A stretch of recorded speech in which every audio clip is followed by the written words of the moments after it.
ಸುವರ್ಣ. ಸಿಹಿ ಸಿಹಿ ಮನಸ್ಸುಗಳ ಕನಸಿನ ಕಂಗಳಲ್ಲಿ ಬೆರೆಸುವ ಕುಂಚವೇ ಪ್ರಿಯದರ್ಶಿನಿ.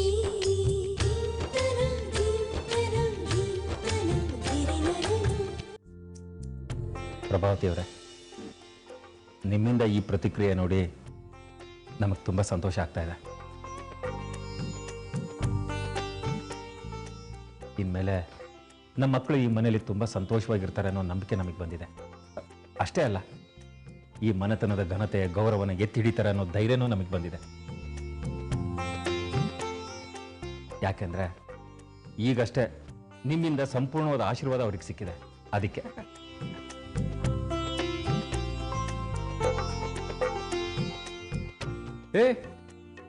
ನೀವೇನ್ರ ಹಾಗೆ ನೋಡ್ತಿದ್ದೀರಾ? ನಿಮ್ಮ ಅತ್ತೆ ಮಾವಂದ್ರು ನಿಮ್ಮ ತಪ್ಪನ್ನ ಕ್ಷಮಿಸಿದ್ದಾರೆ. ಹೋಗಿ ಮೊದಲು ಅವ್ರ ಆಶೀರ್ವಾದ ತಗೊಳ್ಳಿ. ಎಲ್ಲ ಇವ್ರ ಏನ್ ಯೋಚನೆ ಮಾಡ್ತಾ ಇದ್ದೀರಾ? ಓಹೋ, ಅರ್ಥ ಆಯ್ತು ಬಿಡಿ. ನಿಮ್ಮ ಹೆಂಡತಿರು ಈಗ ನಮ್ಮನಲ್ಲೇ ಇದಾರಲ್ಲ, ಜೋಡಿಯಾಗಿ ಹೋಗಿ ಆಶೀರ್ವಾದ ತಗೊಳ್ಳಿ. ಬನ್ನಿ ಬನ್ನಿ.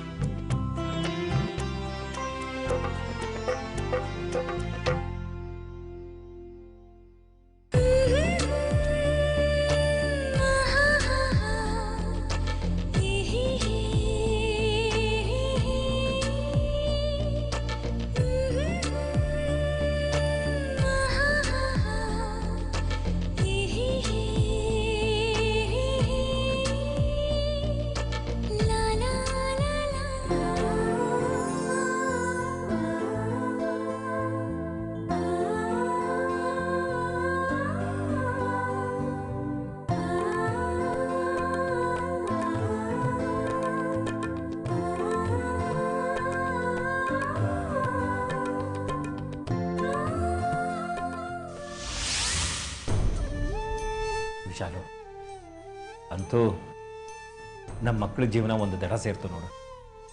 ಎಲ್ಲಿ ನಮ್ಮ ಕಣ್ಣಿದ್ರಿಗೆ ಅವ್ರು ತಮ್ಮ ಗಂಡಂದ್ರಿಂದ ದೂರ ಉಳಿದು ಬಿಡ್ತಾರೆ ಅಂತ ಭಯ ಆಗಿತ್ತು. ಎಲ್ಲ ದೇವ್ರ ದಯೆ, ಎಲ್ಲ ಸರಿ ಹೋಗಿ.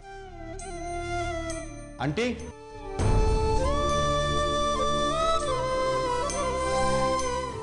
ದೇವ್ರ ದಯೆ ಅಷ್ಟೇ ಅಲ್ಲ ರೀ, ನಮ್ಮ ಅಜಯ್ ಸಹಾಯ ಮಾಡಿದ್ರಿಂದ ತಾನೆ ನಮ್ಮ ಅಂಜಲಿ ಕಾವ್ಯ ಮತ್ತೆ ಅವ್ರ ಅತ್ತೆ ಮನೆ ಸೇರೋ ಹಾಗಾಗಿದ್ದು. ನಿಜ ವಿಶಾಲು, ಅಜಯ್ ಇಲ್ಲದೆ ಹೋಗಿದ್ದಿದ್ರೆ ಇದು ಇಷ್ಟೊಂದು ಸಸೂತ್ರವಾಗಿ ನಡೀತಿರ್ಲಿಲ್ಲ. ಥ್ಯಾಂಕ್ಸ್ ಅಜಯ್.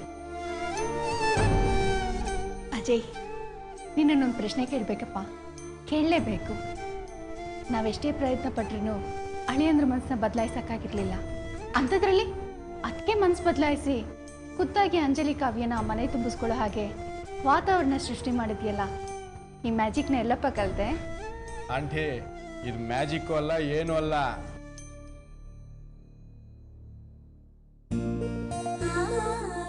ಅವ್ರವ್ರ ಅದೃಷ್ಟದಲ್ಲಿ ಏನೇನು ಬರ್ತಿತ್ತೋ ಅದಾಗಿದೆ ಅಷ್ಟೇ. ಕಾವ್ಯ ಅಂಜಲಿ ಸಂಸಾರ ಸರಿ ಹೋಗ್ಬೇಕು ಅಂತ ಆಸೆ ಪಟ್ಟಿದ್ರು, ನೀವು ಪ್ರಯತ್ನ ಪಟ್ಟಿದ್ರಿ. ಆ ಕಡೆಯಿಂದ ಚಂದ್ರಶೇಖರ್ ಸರ್, ಪ್ರಭಾವತಿ ಮೇಡಮ್ ಎಲ್ಲರೂ ಅದ್ರ ಬಗ್ಗೆ ಪಾಸಿಟಿವ್ ಆಗಿ ಯೋಚನೆ ಮಾಡಿದ್ರಿಂದ, ಹಾಗೆ ಈ ಎಲ್ಲರ ಆರೈಕೆ ಆಶೀರ್ವಾದಗಳು ಒಂದು ಕಡೆ ಸೇರಿರೋದ್ರಿಂದ ಇದೆಲ್ಲ ಸಾಧ್ಯ ಐತೆ ಹೊರತು ನನ್ನಿಂದಲ್ಲ. ನನ್ನ ನೆಪ ಮಾತ್ರಕ್ಕಷ್ಟೇ. ಅಜಯ್, ಇದೆ ಅಪ್ಪ, ಇದೆ. ನಿನ್ನಲ್ಲಿರೋ ಪ್ರಾಮಾಣಿಕತೆ, ಪರೋಪಕಾರ ಇದೆಯಲ್ಲ, ಇದು ನಿನ್ನನ್ನು ಒಂದು ದೊಡ್ಡ ಮಟ್ಟಕ್ಕೆ ಕರ್ಕೊಂಡೋಗಿ ನಿಲ್ಸುತ್ತೆ. ಎಸ್,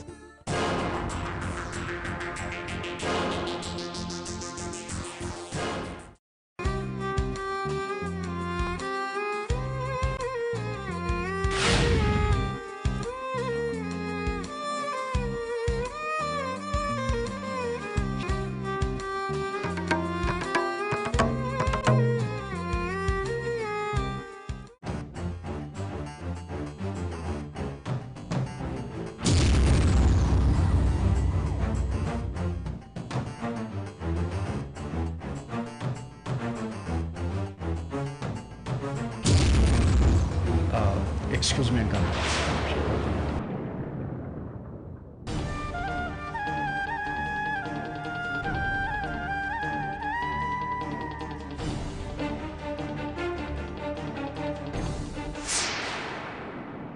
ಹಲೋ, ಹೇಳಿ ಬ್ರದರ್. ಹಲೋ ಮಿಸ್ಟರ್ ಅಜಯ್, ನೀನು ಹೇಳಿದಾಗೆ ನಾವು ಅಂಜಲಿ ಕಾವ್ಯ ಜೊತೆ ಕಾಂಪ್ರಮೈಸ್ ಆಗಿ ಅವ್ರನ್ನ ಮನೆ ಕರ್ಕೊಂಬಂದಾಗಿದೆ. ಈಗ ನಿನ್ ಟರ್ಮು. ನಾಳೆ ಕೋರ್ಟಲ್ಲಿ ನೀನು ಬೇಕು ಅಂತಾನೆ ವಿಡಿಯೋನ ಮಾರ್ಕ್ ಮಾಡಿ ಅದನ್ನ ಸಾಕ್ಷಿಯಾಗಿ ಕೊಟ್ಟಿದ್ಯಾ ಅಂತ ಜಡ್ಜ್ ಮುಂದೆ ಸುಳ್ಳು ಹೇಳಬೇಕು.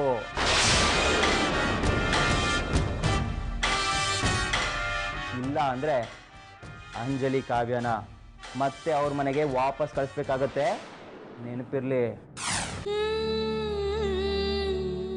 ಏನೋ ಬಾಯ್.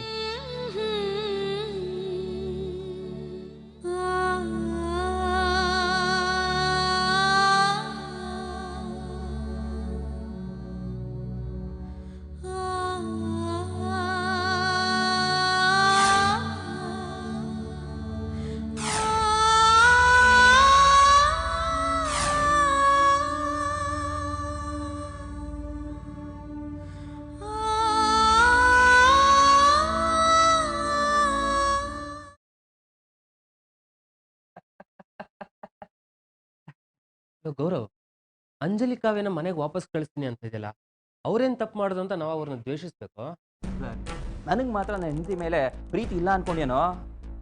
ನೋಡೋ, ಆ ಅಜಯ್ ಒಂಥರ ಸೆಂಟಿಮೆಂಟಲ್ ಕೂಲ್ ಕಣೋ. ಹಾಗೆ ಸಿದ್ಧಾಂತ ಅನ್ನೋ ವಿಚಾರಗಳಲ್ಲಿ ತುಂಬಾ ನಂಬಿಕೆ ಇಟ್ಟಿದ್ದಾನೆ. ನಾಳೆ ಕೋರ್ಟಲ್ಲಿ ಸಾಕ್ಷಿ ಹೇಳೋ ಸಮಯದಲ್ಲಿ ಸೆಂಟಿಮೆಂಟ್ಗಿಂತ ಸಿದ್ಧಾಂತನೇ ಇಂಪಾರ್ಟೆಂಟು ಅನ್ಸಿ ಅವನೇನಾದ್ರು ಉಲ್ಟಾ ಹೊಡೆದ್ಬಿಟ್ರೆ ಹಾಗೇನೋ ಮಾಡೋದು. ಅದಕ್ಕೆ ಅವನೇನಾದ್ರೂ ಸುಳ್ಳು ಹೇಳಿಲ್ಲ ಅಂದ್ರೆ ಅಂಜಲಿ ಕಾವ್ಯನ ಮತ್ತೆ ಅವ್ರ ಮನೆಗೆ ವಾಪಸ್ ಕಳಿಸ್ಬಿಡ್ತೀನಿ ಅಂತ ಧಮಕಿ ಹಾಕಿದ್ದೀನಿ ಕಣೋ. ಆಗ ಸೆಂಟಿಮೆಂಟ್ ಸ್ಟ್ರಾಂಗ್ ಆಗಿ ಅವನಿಗೆ ಬೇರೆ ದಾರಿ ಕಾಣದೆ ನಮ್ಮ ರೂಟ್ಗೆ ಬರಬೇಕಾಗತ್ತೆ. ಹೇಗಿದೆ ನನ್ನ ಐಡಿಯಾ?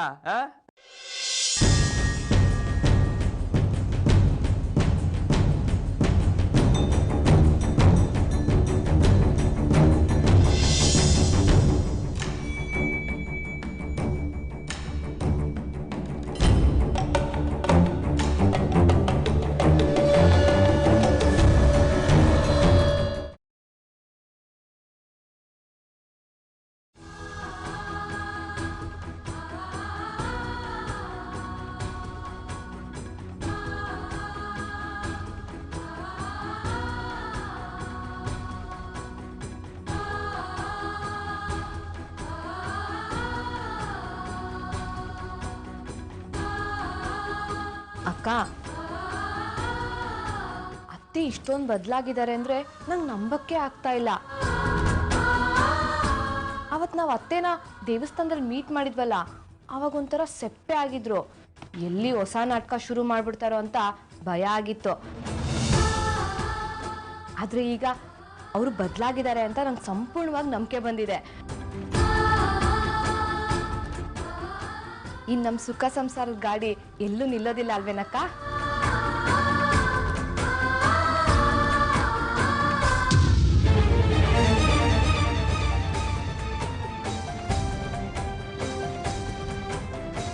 ಯಾಕಕ್ಕ?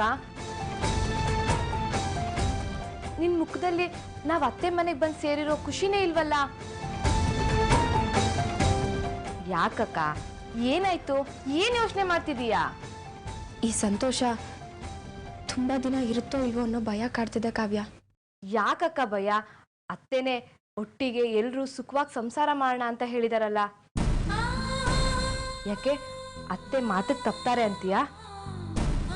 ಕಾವ್ಯ, ಅತ್ತೆ ಮಾತಕ್ಕೆ ತಪ್ತಾರೆ ಅನ್ನೋ ಭಯ ನನಗಿಲ್ಲ. ಆದ್ರೆ ನಾಳೆ ಕೋರ್ಟಲ್ಲಿ ಜಡ್ಜ್ಮೆಂಟ್ ಇದೆ. ಆ ಜಡ್ಜ್ಮೆಂಟಿಂದ ನಮ್ಮವ್ರಿಗೇನಾದ್ರೂ ಶಿಕ್ಷೆ ಆಗ್ಬಿಟ್ರೆ ನಮ್ಮಿಂದನೇ ಈ ಕೋರ್ಟು ಕಟ್ಲೆ ಅಂತ ಎಲ್ಲ ಅವ್ರು ಅನ್ಕೊಂಡು ನಮ್ಮೇಲೆ ದ್ವೇಷ ಹೆಚ್ಚಾಗುತ್ತೆ. ಆಮೇಲೆ ತಿರ್ಗಾ ಅದೇ ಜಗಳ, ತಿರ್ಗಾ ನಾವು ದೂರ ಆಗ್ಬೇಕು ಅನ್ನೋ ಭಯ ಕಾಡ್ತಿದೆ. ಹೌದಕ್ಕ, ನೀನ್ ಹೇಳಿದ್ ಕೇಳಿ ನನಗೂ ತುಂಬಾ ಭಯ ಆಗ್ತಿದೆ. ನಾಳೆ ಅವ್ರಿಗೆ ಶಿಕ್ಷೆ ಆಗುತ್ತೆ ಅಂತೀಯಾ?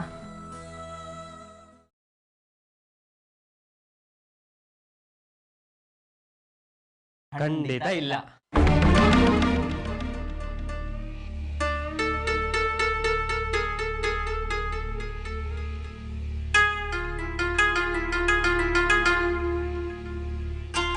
ಅಂಜಲಿ, ನೀವಿಬ್ರು ಹೆದರ್ಕೊಳ್ಳೋ ಅವಶ್ಯಕತೆ ಇಲ್ಲ.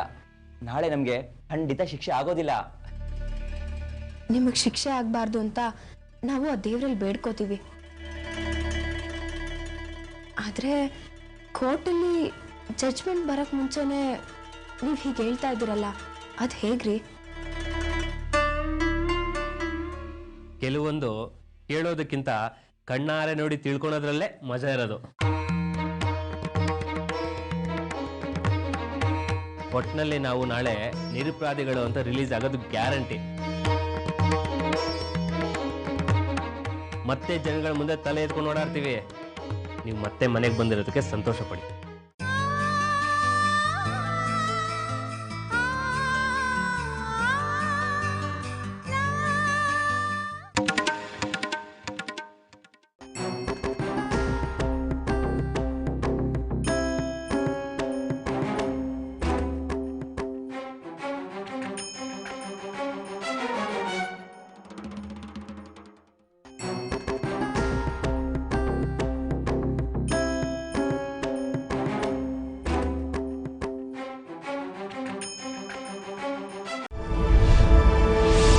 ನೀವು ನೋಡ್ತಾ ಇದ್ದೀರಾ ಸುವರ್ಣ. ಕಂಗಳಲ್ಲಿ ಬೆರೆಸುವ ಕುಂಚವೇ ಪ್ರಿಯದರ್ಶಿನಿ.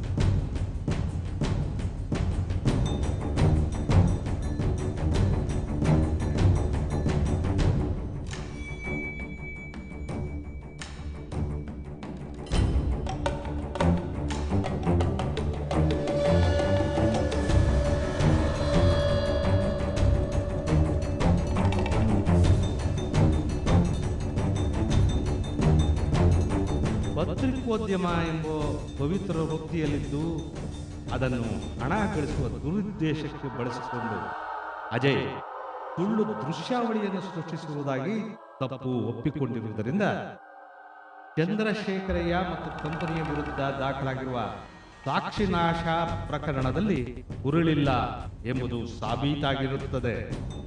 ಆದ್ದರಿಂದ ಅವರನ್ನು ಈ ಆರೋಪದಿಂದ ಮುಕ್ತಗೊಳಿಸಿ ನಿರಪರಾಧಿಗಳು ಎಂದು ಘೋಷಿಸುವ ಈ ನ್ಯಾಯಾಲಯವು ಸುಳ್ಳು ಸಾಕ್ಷಿ ಹೇಳಿ ಪ್ರಕರಣವನ್ನು ತನ್ನ ದಾರಿಗೆಳೆಯಲು ಪ್ರಯತ್ನಿಸಿದ ಅಜಯ್ರವರ ವರ್ತನೆಯನ್ನು ಕಟುವಾಗಿ ಖಂಡಿಸುತ್ತದೆ. ಪತ್ರಿಕೋದ್ಯಮದ ವೃತ್ತಿಯಲ್ಲಿ ಮುಂದುವರಿಯಲು ಅವರು ಅನರ್ಹ ಎಂದು ಹೇಳಿ ಆತ ಮತ್ತೆಂದೂ ಈ ವೃತ್ತಿಯಲ್ಲಿ ಮುಂದುವರಿಯಬಾರದೆಂದು ನಿರ್ಬಂಧಿಸುತ್ತದೆ.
ಯಾಕೆ ಸರ್ ಇಷ್ಟೊಂದು ಎಮೋಷ್ನಲ್ ಆಗಿದ್ದೀರಾ?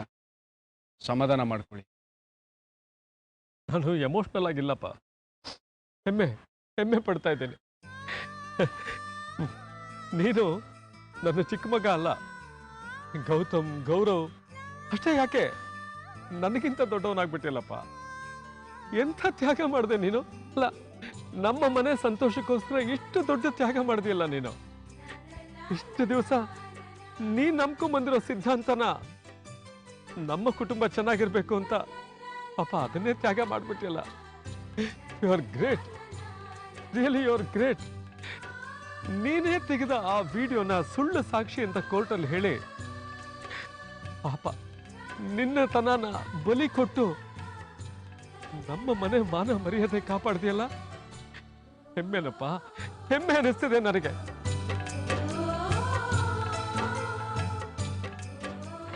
ನಾನು ಯೋಚನೆ ಮಾಡಿದೆ ಸರ್, ಸ್ವಾಭಿಮಾನನ ಉಳಿಸ್ಕೊಳ್ಳೋದಕ್ಕೋಸ್ಕರ ಸತ್ಯ ಹೇಳೋದಕ್ಕಿಂತ ಪರೋಪಕಾರಕ್ಕೆ ಸುಳ್ಳು ಹೇಳೋದೇ ದೊಡ್ಡದನ್ನಿಸ್ತು. ಅದಕ್ಕೆ ಸುಳ್ಳು ಹೇಳ್ಬಿಟ್ಟೆ. ನೀನೇನೋ ಪರೋಪಕಾರ ಅಂತ ಹೇಳಿದ್ಯಪ್ಪ, ಆದರೆ ಜಡ್ಜ್ ಸಾಹೇಬರು ಪತ್ರಿಕೋದ್ಯಮದಂಥ ಪವಿತ್ರವಾದ ಉದ್ಯಮದಲ್ಲಿರೋರು ಸುಳ್ಳು ಹೇಳಿ ತಪ್ಪು ಮಾಡಬಾರ್ದು. ನೀನು ಆ ತಪ್ಪು ಮಾಡಿದೀಯಾ, ಹಾಗಾಗಿ ಈ ವೃತ್ತಿನಲ್ಲಿ ನೀನು ಮುಂದುವರಿಲೇಬಾರ್ದು ಅಂತ ನಿನಗೆ ಛೀಮಾರಿ ಹಾಕ್ಬಿಟ್ರಲ್ಲಪ್ಪ. ನೋಡಪ್ಪ ಅಜಯ್, ಇನ್ನ ಈ ಆಟ ಮುಂದುವರ್ಸೋದು ಬೇಡ. ಅಲ್ಲ, ಎಷ್ಟು ದಿವಸ ಅಂತ ಸತ್ಯ ಮುಚ್ಚಿಡಕ್ಕಾಗತ್ತೆ ಹೇಳು? ಒಂದಲ್ಲ ಒಂದ್ ದಿವಸ ಅದೆಲ್ರಿಗೂ ಗೊತ್ತಾಗ್ಲೇಬೇಕಲ್ಲ. ಈಗಾಗ್ಲೇ ನಿನ್ನ ಜನ್ಮ ಸತ್ಯನ ಮುಚ್ಚಿಟ್ಟು ನಾನೊಂದು ದೊಡ್ಡ ತಪ್ಪು ಮಾಡಿದ್ದೇನೆ. ಈಗ ನೀನು ನನ್ನ 3ನೇ ಮಗ ಅನ್ನೋ ಸತ್ಯನ ನಾನು ಮುಚ್ಚಿಟ್ಟು ಮತ್ತೆ ಒಂದು ದೊಡ್ಡ ತಪ್ಪು ಮಾಡ್ಲಾ? ನನ್ನ ಕೈಯಿಂದ ಸಾಧ್ಯ ಇಲ್ಲಪ್ಪ, ಸಾಧ್ಯ ಇಲ್ಲ. ನೋಡು, ಈ ಕ್ಷಣ ನಾನು ನಿನಗೆ ಕೊಟ್ಟಿರೋ ಭಾಷೆನ ವಾಪಸ್ ತಗೋತೀನಿ, ಆ ಮಾತನ್ನ ವಾಪಸ್ ತಗೋತೀನಿ. ನೀನೇ ನನ್ನ 3ನೇ ಮಗ ಅನ್ನೋದನ್ನ ಎಲ್ರಿಗೂ ಹೇಳಿ ನನ್ನ ತಲೆ ಮೇಲಿರೋ ಭಾರನ ಕಮ್ಮಿ ಮಾಡ್ಕೋತೀನಪ್ಪ. ದಯವಿಟ್ಟು ಅದಕ್ಕೆ ಅವಕಾಶ ಮಾಡಿಕೊಡು ಪ್ಲೀಸ್. ಸರ್, ಮತ್ತೆ ತಪ್ಪು ಮಾಡೋ ಮಾತನ್ನೇ ಆಡ್ತಿದ್ರಲ್ಲ ನೀವು. ನಾನೇ ನಿಮ್ಮ ಮಗ ಅಂತ ಹೇಳ್ಕೊಳ್ಳೋದಕ್ಕಿನ್ನೂ ಸಮಯ ಬಂದಿಲ್ಲ. ಮೊದಲು ನನ್ನ ಅಣ್ಣಂದ್ರ ಮನಸ್ಸಲ್ಲಿ ಈ ತಮ್ಮನ ಬಗ್ಗೆ ಪ್ರೀತಿ ಬರಲಿ, ಆಮೇಲೆ ನಿಮ್ಮ ಇಷ್ಟ ಬಂದಾಗ ಮಾಡಿ. ಆದರೆ ಈಗ ಬೇಡ, ನಿಮ್ಮ ಕೈ ಮುಗಿದು ಕೇಳ್ಕೊಳ್ತೀನಿ.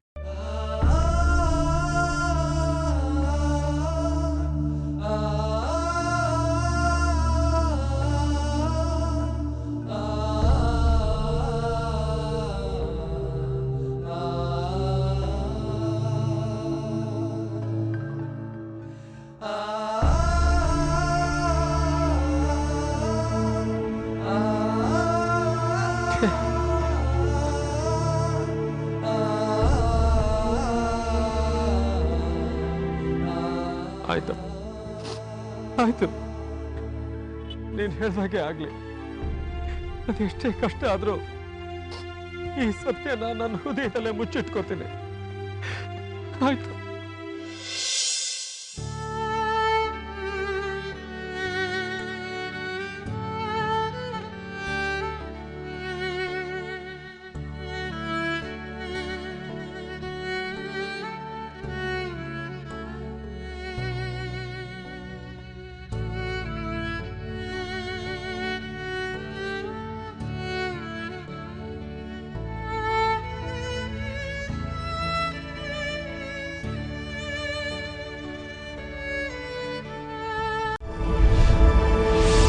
ನೀವು ನೋಡ್ತಾ ಇದ್ದೀರಾ ಸುವರ್ಣ.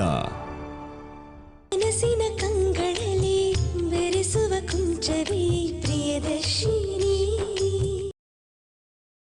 ಅಕ್ಕ, ನೀನ್ ಬೇಕಾದ್ರೆ ಅವನನ್ನ ಒಳ್ಳೆಯವನಂತ ನಂಬ್ಕೋ, ಆದ್ರೆ ಅವ್ನು ಸರಿ ಇಲ್ಲ ಅಂತ ನಮ್ ಕಣ್ಣಿಗೆ ಎಷ್ಟು ಸ್ಪಷ್ಟವಾಗಿ ಕಾಣ್ತಾ ಇದೆಯಲ್ಲ. ಅವನಾಗೆ ಕೋರ್ಟಲ್ಲಿ ಸುಳ್ಳು ವಿಡಿಯೋನ ಸೃಷ್ಟಿ ಮಾಡಿ ಇವ್ರ ಹತ್ರ ಬ್ಲಾಕ್ ಮೇಲ್ ಮಾಡಿ ಹಣ ಪಡೆದೀನಿ ಅಂದಾಗ ನಂಗೆ ಎಷ್ಟು ಕೋಪ ಬಂದಿತ್ತು ಗೊತ್ತಾ? ಕಾವ್ಯ, ಯಾವಾಗ್ಲೂ ಒಂದೇ ಆಂಗಲ್ನಿಂದ ಯೋಚನೆ ಮಾಡಿ ನಿರ್ಧಾರ ತಗೊಳ್ಬಾರ್ದು. ಅಯ್ಯೋ ಅಕ್ಕ, ನೀನ್ ಒಳ್ಳೆತನಕ್ಕೆ ಸ್ವಲ್ಪ ಮಿತಿ ಬೇಡ್ವಾ? ನಾನೇನು ಅವ್ನು ಕೆಟ್ಟವನು ಅಂತ ಸಾಧ್ಸೋಕೆ ಅವ್ನ್ಗೆ ಹೋಗಿ ಕೋರ್ಟಲ್ಲಿ ಹಾಗೆ ಹೇಳು ಅಂತ ಹೇಳಿದ್ನಾ? ಇಲ್ವಲ್ಲ, ಅವನಾಗೆ ಜಡ್ಜ್ ಮುಂದೆ ಎಲ್ಲ ಒಪ್ಕೊಂಡಿದ್ದಾನೆ ಅಂದ್ಮೇಲೆ ಅದೇ ನಿಜ ಇರುತ್ತೆ. ಎಲ್ಲಿ ನಮ್ಮ ಮನೆಯವ್ರು ನಿರಪರಾಧಿಗಳ ಆಗ್ಬಿಡ್ತಾರೋ ಅನ್ನೋ ಭಯಕ್ಕೆ ಆ ಶಿಕ್ಷೆನ ತಪ್ಪಿಸ್ಕೊಳಕ್ಕೆ ಅವ್ನ ಆ ರೀತಿ ಹೇಳಿದಾನೆ.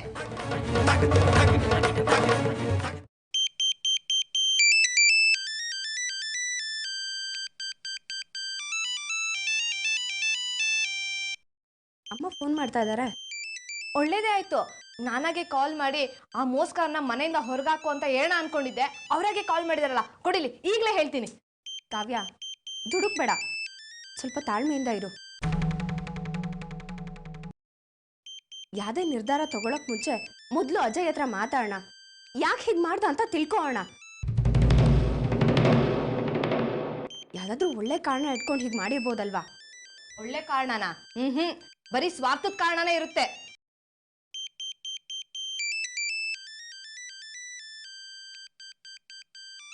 ಅಮ್ಮ ಮತ್ತೆ ಫೋನ್ ಮಾಡ್ತಾ ಇದ್ದಾರೆ. ಯಾವುದೋ ಮುಖ್ಯವಾದ ವಿಷಯ ಮಾತಾಡೋಕ್ಕೆ ಇರಬೇಕು ಅನ್ಸುತ್ತೆ. ಕಾವ್ಯ, ಸ್ವಲ್ಪ ಬಾಯಿ ಮುಚ್ಕೊಂಡಿರು, ನಾನು ಅಮ್ಮನ ಹತ್ರ ಮಾತಾಡ್ತೀನಿ. ಹಲೋ ಅಂಜಲಿ, ಮನೇಲಿದ್ಯೇನಮ್ಮ? ಹೌದಮ್ಮ. ಅಂಜಲಿ, ಸ್ವಲ್ಪ ಬೇಗ ಮನೆ ಹತ್ರ ಬರ್ತೀನಮ್ಮ. ಯಾಕಮ್ಮ, ಯಾಕೆ ಇಷ್ಟೊಂದು ಗಾಬರಿ ಆಗಿದ್ದೀರಾ? ಅಂಜಲಿ, ಅದೆಲ್ಲ ಫೋನಲ್ಲಿ ಹೇಳೋದಕ್ಕಾಗಲ್ಲ. ನಾನು ಬಟ್ಟೆ ಹುಡುಗಾಕ್ಬೇಕಾದ್ರೆ ಅಜಯ್ ಪಾಸ್ಬುಕ್ ಸಿಕ್ತು. ಅದರಲ್ಲಿ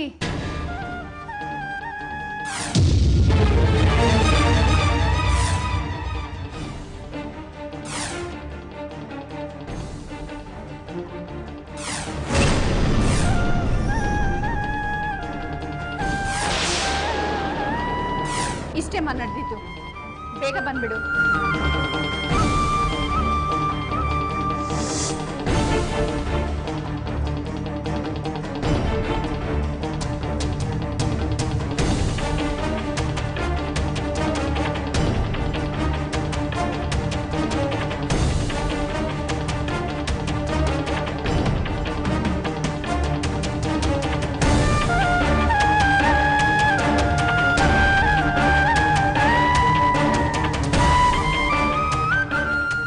ಸಿಹಿ ಸಿಹಿ ಮನಸ್ಸುಗಳ ಕನಸಿನ ಕಂಗಳಲ್ಲಿ ಬೆರೆಸುವ ಕುಂಚವೇ ಪ್ರಿಯದರ್ಶಿನಿ.